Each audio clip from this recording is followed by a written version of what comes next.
Məsələn, günəş batandan sonra düzdür, artıq elan olundu ki, bayramdır, başlayır çıxartmaq. Nə vaxta qədər çıxarda bilər? Axır vaxtı nə vaxta qədərdir? Bunu da yeri gəlmişkən qeyd edim, ola bilsin Allah subhanahu wa ta'ala faydalı etsin. Bu barədə alimlərin iki görüşü var. Bir qrup alimlər deyiblər ki, səhər bayram namazına qədər çıxartmalıdır.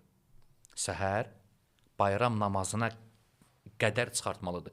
Əgər bayram namazına qədər çıxartmasa, bayramdan sonra versə, bu artıq sayılmır, adi sədəqə hökmündədir. Bunu bir qrup alimlər deyiblər, müasirlərdən Şeyx İbn Baz və Şeyx İbn Hüseymin bu görüşün üzərindədir. Bir qrup alimlər də deyiblər ki, cümhur alimlər, deyiblər ki, bayram günü günəş batana qədərdir. Elə ki, bayramdır, bayram namazını qıldın, həmin gün məğrib namazına kimi, yəni günəş batana qədər fitrə zəkatını çıxarda bilərsən. Bu görüş cümhur alimlərin görüşüdür. Və bir məsələni də qeyd edim, bu məsələ ilə bağlı. Günəş batandan sonra bayram axşamı kimin övladı olarsa, övladı dünyaya gələrsə, onun adına fitrə zəkatı çıxartmaq müstəhəbdir. Vacib deyil, amma müstəhəbdir.